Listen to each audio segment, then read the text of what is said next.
We're on lesson 3. There, kicked in the mic. We're in lesson 3 in our series on the book of Proverbs. And you can see the title there, A Fool Despises Instruction. And in this series of lessons, it's a topical series of lessons because, as you know, the book of Proverbs it's a different book, right? It's a different kind of book. It's organized a little bit differently. It's just a lot of, short sayings throughout the book. And so we're not going chapter by chapter. We're going kind of topic by topic. So we'll be on lesson 3 this morning. Before we begin, let's bow for a word of prayer. Our Father in heaven, we're grateful this morning. We're grateful for life. We're grateful for the opportunity to be a part of this family here. We're thankful for the opportunity we have to be able to gather together, to be able to open up your word, to be able to understand your will for us. And we pray, dear Lord, as we study, that you would help us not only to understand the lessons you've intended for us to learn, but we pray, dear Lord, that you would give us the strength and the courage and the wisdom to be able to apply those lessons in our lives. Dear Lord, continue to help us and guide us and bless us. In Jesus' name we pray. Amen. Okay. So we're going to talk about instruction this morning.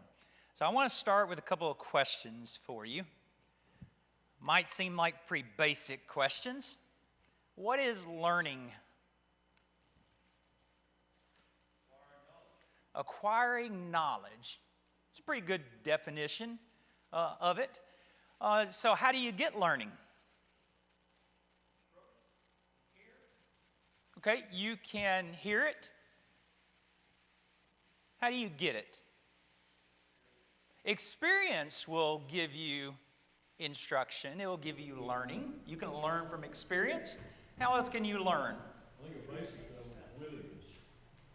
Okay, we're going to get to the attitude towards it in a little bit. Reading the instructions, reading. Okay, so you can get experience. You can get it from studying, reading, right? How else can you get it?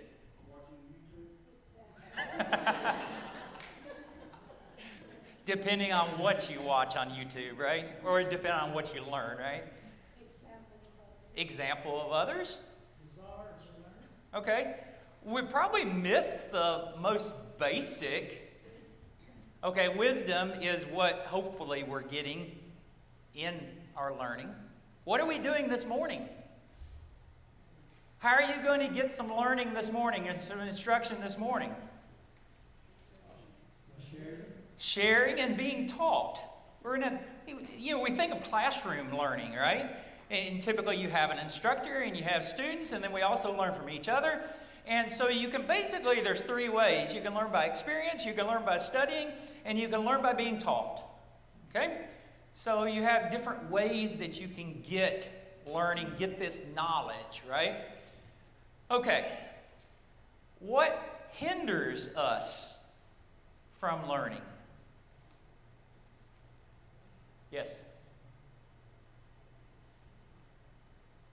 To teach or to learn, you first have to have a people. I think I said that last week.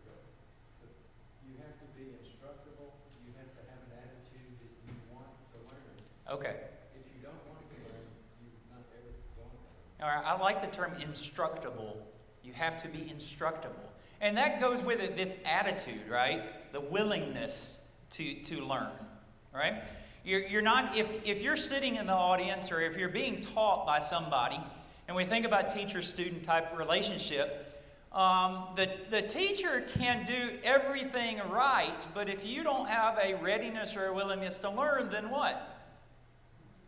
It's really not going to help, because if it's going to go in one ear, out the other, you're not going to really gain the knowledge that you need, right? Your mind can be entirely somewhere else, right? What else can hinder learning? I've got that written down. Stubbornness and pride get in our way, right? What's that? Okay, there's the other side. And if you went through the lesson material, that's how the lesson starts, right? It talks about learning from the perspective of teacher and student. And sometimes the traits or the actions of the teacher can get in the way of learning, can hinder learning. But then also, sometimes the traits of the listener and the student can get in the way of learning. So there's obstacles to overcome when we talk about learning, and a lot of it does get to the attitude, and that's where the lesson goes in the lesson material, is about our attitude, and that's where the stubbornness and pride can get in our way, specifically regarding certain types of instruction. So let me ask that. This is a harder question for you to see exactly what's in my head. What forms or what types of instruction do we receive, or can we receive? Yeah, so there's if we talk, and I teach this in class, different types of training. You got visual, you got auditory, and you got kinesthetic. Those are the three basic types of training. So yeah, those are our types. Yeah, that's where I was going. Is that, the easier type of instruction, if you want to call it that, is kind of what we're doing this morning. It's very just instructive. We're trying to pass on knowledge, pass on the application of knowledge, and that. It's not really, confrontational at all. It's just really, we're trying to dive in and gather knowledge and bring it in, right? But the harder part of instruction is when somebody confronts us and tries to offer correction, right? So if we're talking about application here, and I think I've got 22 different proverbs. Hopefully we're going to get through a lot of them, if not all of them. But the harder part of instruction is that correction. How do we respond when we're corrected? What are some of the ways we can respond when we get corrected? We can get angry, right? What else? Defensive. Okay? Some people couldn't. It could turn abusive, perhaps. There's a lot of negative reactions that we can have, and probably the natural reflex, quote unquote, natural reflex when we get corrected is, one, not to agree with it, to be stubborn, to be proud, to be defensive, and then perhaps to get angry, right? And sometimes that anger can act out in an even worse way, right? What's the right way? Humility. Okay? And we'll talk about that as we go on. I forgot to put that other question up there. But let's go ahead and go on into these Proverbs to try to learn a little bit more about what Solomon says primarily about instruction. So 2 Proverbs to start with. We'll start with Proverbs 23 and verse 23. Buy the truth and do not sell it, also wisdom and instruction and understanding. What's the basic point here in Proverbs 23, verse 23? What do we learn about truth, wisdom, instruction, and understanding? It's valuable, right? So that's one of the reasons I chose this as a main verse to really drive home the real point of this whole lesson is that we need to understand the value of the truth, the value of understanding, the value of wisdom, the value of instruction. How valuable is it? Invaluable? Worth your time and money? And what is the main point of this? Look at just the first part of this verse. Buy the truth and do not sell it. What is that telling us to do? Once you get it, what? Keep it. Hold on to it. Don't get rid of it for anything, right? And we could relate it to if we had more time, relate to some of the parables that Jesus taught about treasure in the field and so forth. But basically, that's the point, is that once you find this truth, it's so valuable that you shouldn't get rid of it for anything. Don't trade it for anything, right? There's nothing more valuable. All right, I've been asking you to identify some favorite Proverbs. Well, Proverbs 12, verse 1, because of its plainness, its simplicity, just tells it like it is. This would be a favorite proverb of mine. Whoever loves instruction loves knowledge, but he who hates correction is stupid. Okay? What do we learn? Don't be stupid, okay? So, how do we not behave stupidly? From this verse? Love instruction, and that includes what? Correction. I want you to notice this. A lot of the Proverbs are contrasts, right? So you have, a first half and a second half, and a lot of times they contrast each other, and that's what this is. But I want you to notice in the contrast, you've got instruction in the first half and correction on the second half. It doesn't say whoever loves instruction loves knowledge, but he who hates instruction is stupid. No, it points out the hard part, right? The hard part is the correction piece of it. That when you're corrected, you need to love being corrected. So this verse speaks to what aspect? If we want to learn, we've got to what? We've already said it.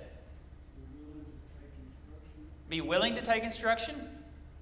And what's the key to that? Accepting it. Our attitude, right? Love and hate.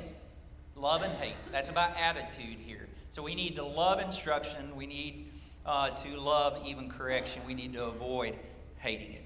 Now, let's make this as real as we can in this context. In what settings of life might we receive correction? Just give me some examples of situations where we might receive correction. Home. I figured that would come up very quickly. Whether it is, and we could spell that out a little bit. It could be spouse to spouse, right? And that's probably one of the first things that comes to our mind.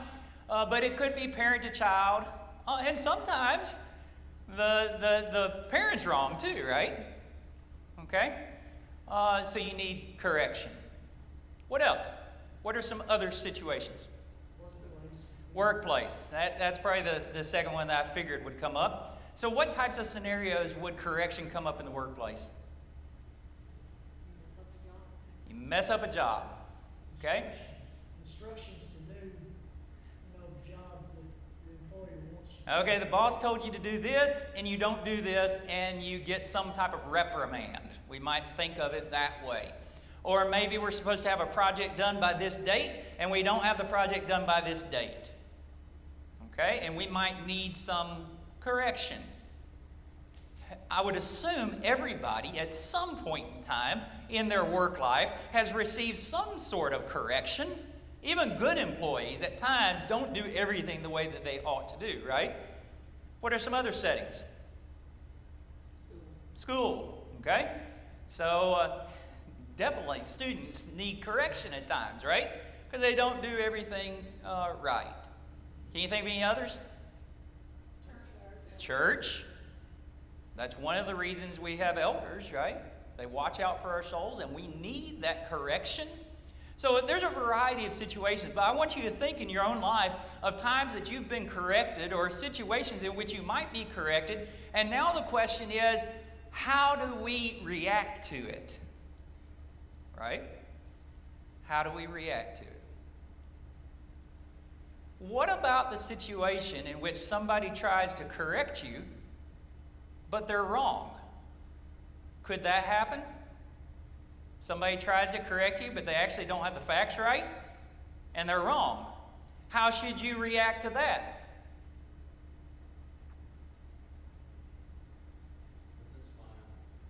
with a smile. Okay, we don't want to lash out. We don't want to get angry. What else?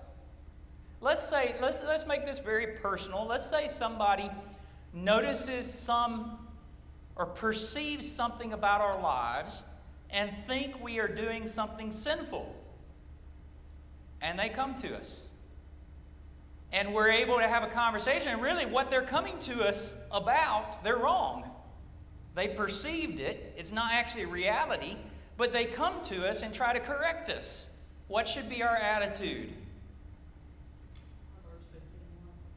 15:1. A soft answer turns away wrath. Yes. But what else? Okay, it's a teachable moment. Yes. Okay. Here's the thing. If somebody cares enough to come to us, to try to correct us, then what?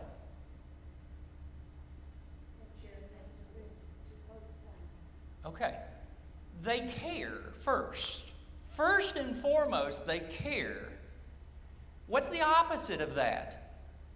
Somebody else may observe similar things and they see something that looks wrong and they don't come to us.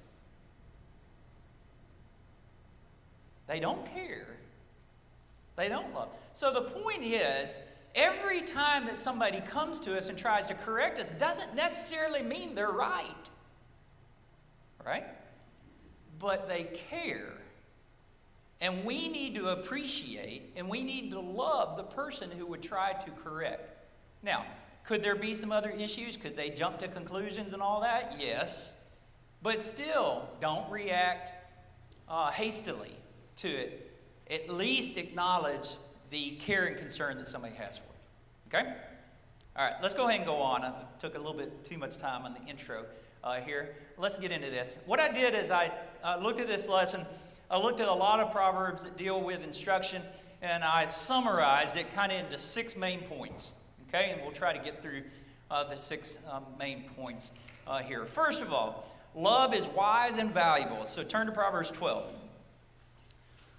Learning is wise and valuable.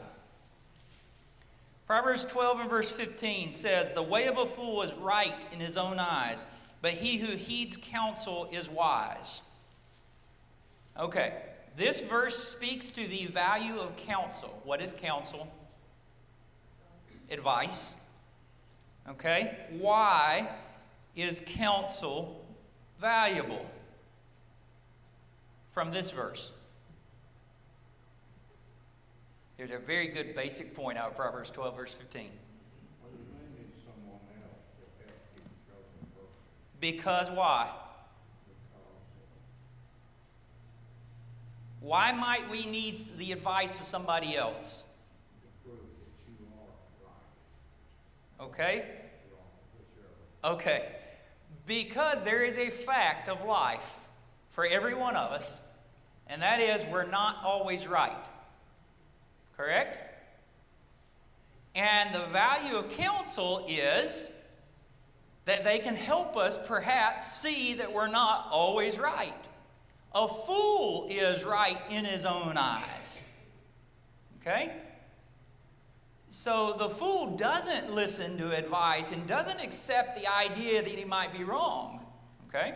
So the value of counsel, the value of getting instruction from others, getting advice from others, is to help you understand that you might be wrong. Okay? Is there value in that? You may have heard about people talking about, especially this is with CEOs. Nobody ever likes to tell a CEO they're wrong. You surround yourself with perhaps yes people. They're always going to agree with you because they don't want to make you mad. There's danger in that, right? You need people that will be honest with you and will tell you that you might be wrong. Okay? So there's value in counsel. Turn to Proverbs 15, verse 22. Along the same lines, without counsel, plans go awry, but in the multitude of counselors they are established. So again, it's about the value of counsel, that is receiving instruction, receiving advice from others. What's the benefit of it?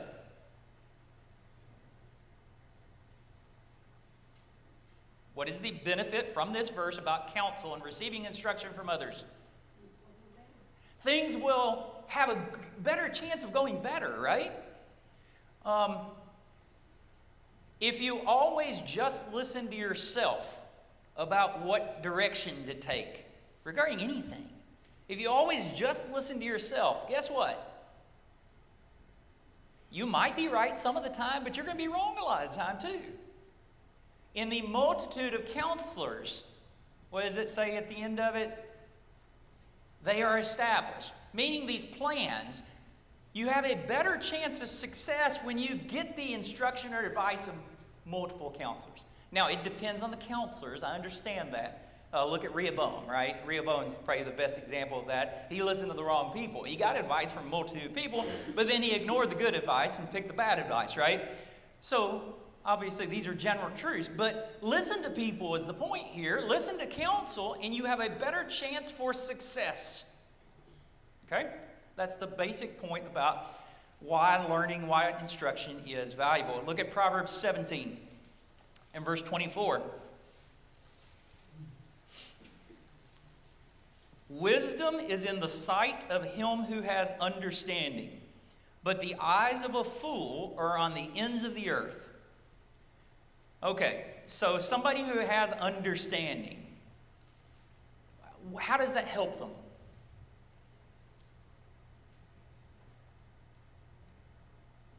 Okay, let's ask it a different way.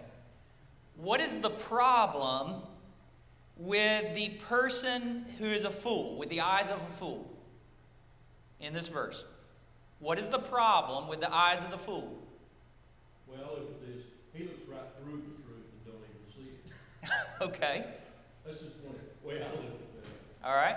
I mean, it's compared to the first, where he says that He doesn't understand. his wisdom is before the face of Okay.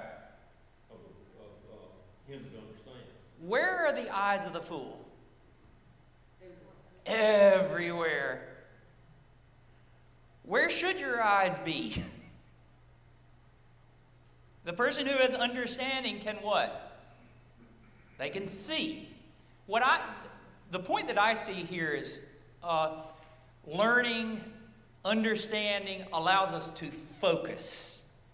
My version says focus on the perceptive. Okay. And I think that's the idea here is that the fool is thinking about, they can't see the forest for the trees. Their eyes are everywhere, and they can't see what is important right in front of them, right? So learning and instruction and understanding allows us to focus our minds on what's important. And obviously put that in the spiritual context, and that really makes a strong point about priorities and spiritual things. All right, so learning is wise and valuable. Number 2, the wise are willing to listen to instruction. So back to Proverbs 13 and verse 1.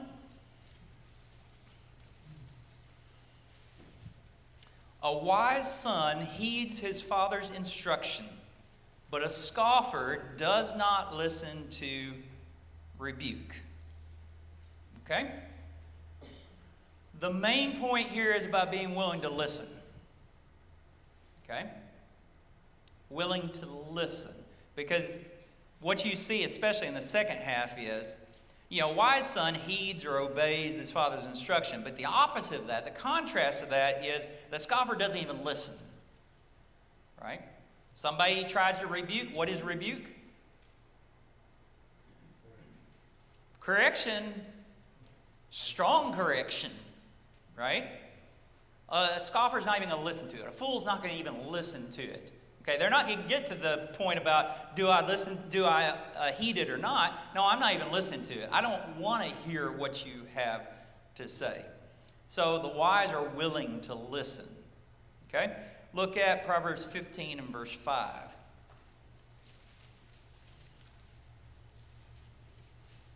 A fool despises his father's instruction. Here's attitude again, right? But he who receives correction is prudent. Somebody who has a New American Standard Version Instead of prudent at the end of the verse, what does it say? Sensible. I like that. We don't use the word prudent a lot, right? Sensible. What does sensible mean? I'm afraid we don't know too many times. What's that? I don't think we know too many times. Don't think we know many times. What is sensible? Makes sense. It makes sense. What makes sense? What makes sense in this verse? Accepting correction. It makes sense. Why does it make sense? Because it's helpful. We need it. Right? We're not perfect. We need help. And we need to be corrected. Now, the problem is we don't want to think we need help. We don't want to be corrected. We don't want people to get involved with what we're doing. We just want to go blindly forward, ignoring our faults and ignoring our problems. That's senseless. It makes no sense, right? But that's the way we behave. Receiving correction, accepting correction is prudent. It is sensible. And the wise are willing to listen. Number 3, those who love learning are wise, intelligent, and righteous. All right, Proverbs 9, verse 9.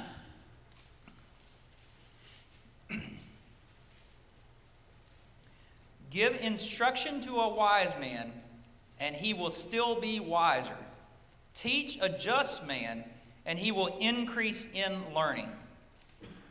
What are the 2 descriptions of the man in verse 9? The one who actually will accept instruction, and the one who will increase in learning. What are the 2 descriptive words of the man? Okay, wise. New King James says just, but New American Standard and perhaps others say righteous. And I think that helps us a little bit there, okay? We understand the wisdom piece of this, right? You're wise if you will receive instruction, right? Okay? You will be wiser still when you receive instruction. What about this idea of being just or righteous? We're looking at characteristics of those who love learning. One, they're wise, but also what else? What is this idea of just? It's a just man or a righteous man who loves learning. Look at those physical wiseness. Then you're looking at him out of God's eyes and righteousness. Okay? Physical versus spiritual. You can be smart physically by taking the instruction, but in God's eyes you're spiritually being more wise. Okay. All right, so we got a distinction between physical and spiritual. What is righteousness? Or what is righteous? Just a very basic definition. You can violate the rules of grammar and definitions if you want. You can use part of the word to define it. You do what's right. That's kind of, you do what's acceptable. Maybe we instead of using the word right.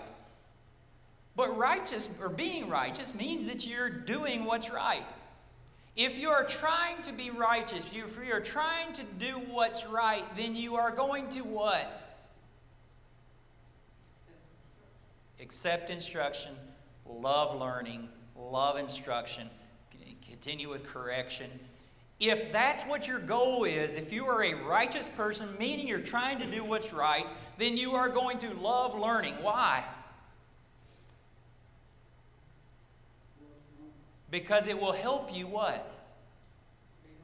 To do right. Be righteous, right? If that's what your goal is, if that's what your priority is, then you're going to love learning. Look at Proverbs 10, verse 8. Proverbs 10, verse 8 says, "The wise in heart will receive commands, but a prating fool will fall." First of all, let's define prating. What's another translation? Foolish, babbling. Somebody speaking out of their mind, basically, just rambling on and babbling. What's interesting to me, the characteristic here is you're wise in heart. Okay, that's those who receive commands or love learning. They're wise in heart. What's interesting about this verse is the contrast. The wise in heart will receive commands. That is, they'll listen, right? When somebody tells them something they need to do, they're going to listen and do it, right? What's the contrast about the fool? Be destroyed, or New King James says fail. Okay? So the contrast between receive commands and actually do what you're supposed to do is be destroyed or fail. Okay? So why is the wise? Because they'll actually listen and do what they're supposed to do, as opposed to the fool. Turn to Proverbs 15, verse 14.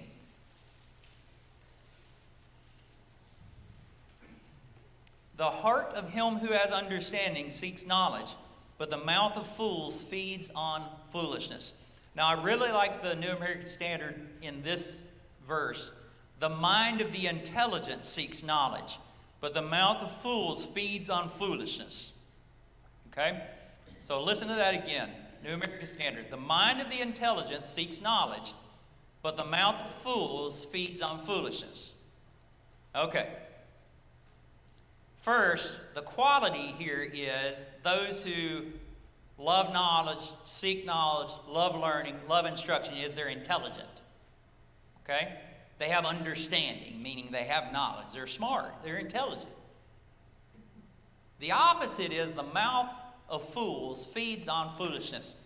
Now, when I read that, my mind went to one place for an application. Does anybody want to guess the application here? The mouth of fools feeds on foolishness. Where do we see this? A lot in today's society. Social media. That's exactly where my mind went here. The mouth of fools feeds on what? Foolishness. Let me just ask you, is there a lot of foolishness on social media? A whole lot. I would just apply before social media came along. Gossip and a variety of other things, right? But it would apply. But the application today is people feed on Facebook, they feed on TikTok, they feed on all this social media stuff. Everybody has a platform on social media. Everybody doesn't need a platform. There are some people I don't want to listen to, right? But we feed on that. And when we feed on that foolishness, it can impact us. Here is, it impacts, the mouth of fools feeds on it. So if we're feeding on this foolishness, then what? We're not the wise who's seeking actual knowledge, right? We're in the day of misinformation, right? That's the nice term for it. Misinformation. Is there a lot of misinformation on social media? Yeah. And people feed on it. We need to be feeding on truth. We need to be feeding on knowledge, not foolishness. Yes? I heard a wise saying once from somebody that says the importance of learning and hearing and all this. He said, God gave you 2 ears Yep. that are always open and one mouth that you can keep shut. Yep, and that's the impact. We won't focus much on the mouth of fools, but yeah, we'll talk about more about that later on in this series, right? We're going to talk about speech a lot because Proverbs has a whole lot to say about speech. But here is the emphasis on the hearing, right?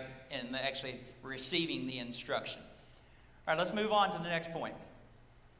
The wise love correction, and those who care enough to correct. Now, I hit on this a lot in the introduction, so we'll kind of go through it pretty quickly. But Proverbs 9 and verse 8.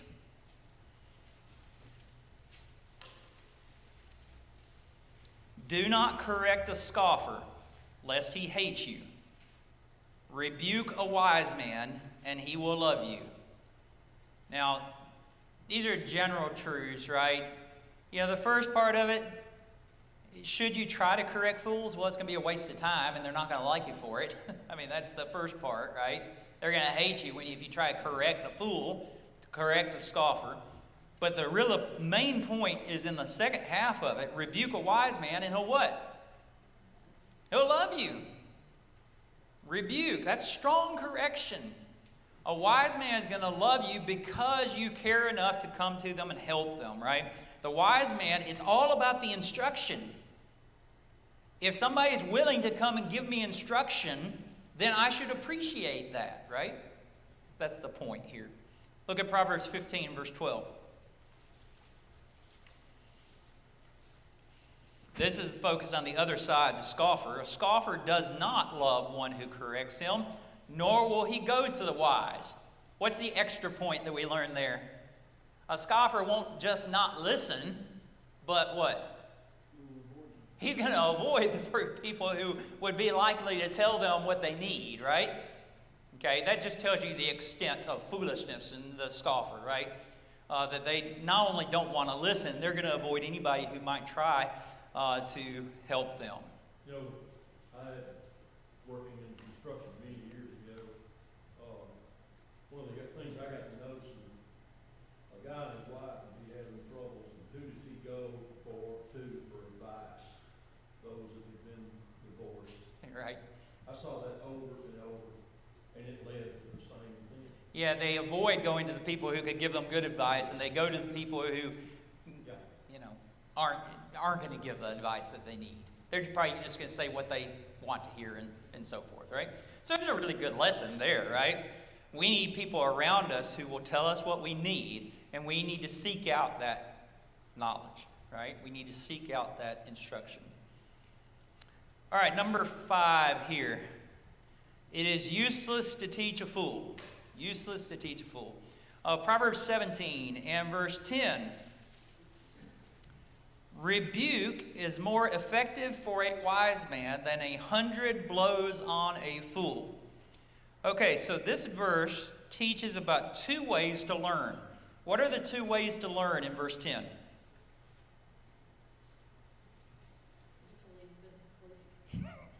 Mentally and physically. Rebuke versus what? A beating. 100 blows. Okay? There's 2 ways you can learn. Should 100 blows, should that instruct? I hope so, right? That punishment, should that punishment instruct? It should. There's 2 ways to learn. Somebody rebukes you, which is strong correction, or somebody beats you 100 times. Okay? What's the obvious point here? Which would you rather have? Easy or hard? I'd rather have the rebuke, right? Now, does the rebuke feel good at the moment? No, but it should feel a whole lot better than the 100 blows, right? So the point here is that for a wise man, all you're gonna have to do is say something to them for them to get the point, and it's going to be more effective. And it's going to be more effective than 100 blows for the fool, right? And the emphasis here is foolish. They're not going to learn regardless, right? The uselessness of trying to teach a fool. On that, one of the things here, reading from the American Standard Version, the first part of that, a rebuke entereth deeper into one than half. It gets into the heart, right? It's the heart. The other is a beating that is superficial. It's on the outside. It never penetrates. Right. And very good. That's a very good application there. Yeah, a lot of people, learn this is in prison, and a lot of them don't. Yep. Some do and some don't, right? It's really about it's about whether they allow that instruction to penetrate the heart. Okay. Proverbs 21 and verse 11. When the scoffer is punished, the simple is made wise. But when the wise is instructed, he receives knowledge. All right, there are 2 types of learning that occur. What do we have? 2 ways to learn in verse 11. Punishment and instruction. This verse is not as graphic or the contrast, but it's simply punishment, which could be 100 blows, versus instruction, which could be rebuke. But basically, it's the idea, if you just give instruction to the wise, they're going to get knowledge. Punishment is really the only thing that will make the simple wiser. Okay? And so it's the same point. Which one would you rather have? Just somebody telling you and giving you instruction, or somebody punishing you? Well, obviously, the instruction would be the preferred way. I put it more crude. Sometimes it has to be beating. Yep. Sadly, right? Sadly, but sometimes reality. Proverbs 23 and verse 9. Do not speak in the hearing of a fool, for he will despise the wisdom of your words. Somebody relate that to something Jesus said. Don't what? Cast your pearls before swine. That's exactly what verse 9 is teaching there, right? Basically it's saying that the fool's not going to listen, right? They're just going to hate you for what your words are. They're going to hate what you're saying, so it's useless. And I think that's what Jesus was pointing out too in the New Testament. All right, and then finally, number 6, wisdom leads to rewards. Foolishness results in consequences. Let's skip through a couple of these verses. Let's look at Proverbs 13. Proverbs 13 and verse 13.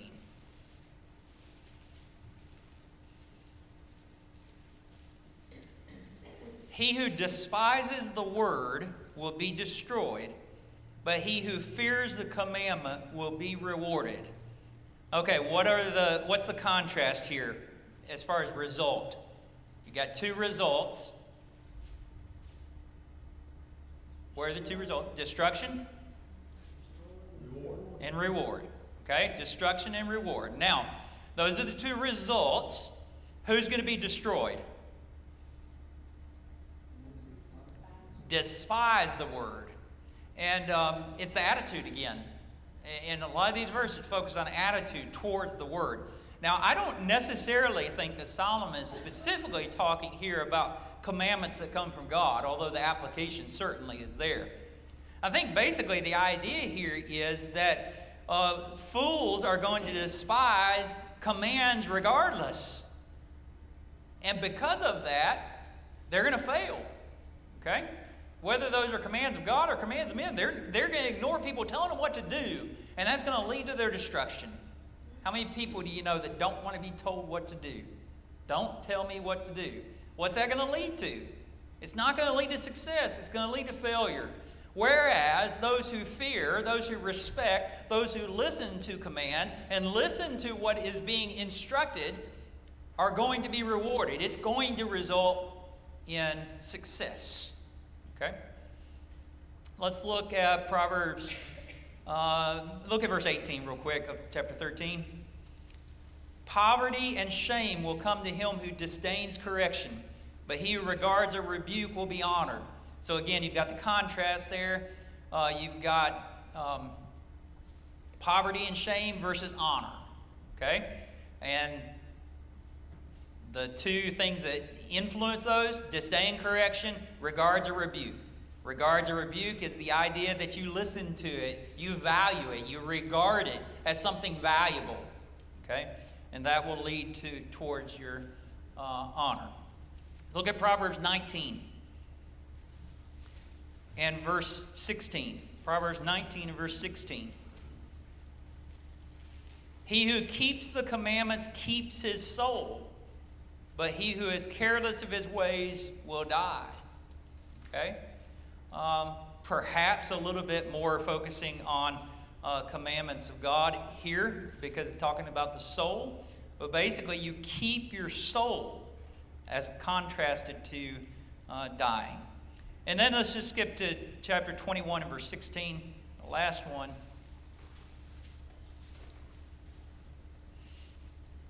A man who wanders from the way of understanding will rest in the assembly of the dead. A man who wanders from the way of understanding will rest in the assembly of the dead. If you don't love learning, if you don't listen, if you don't value understanding, if you don't value correction, what's the end?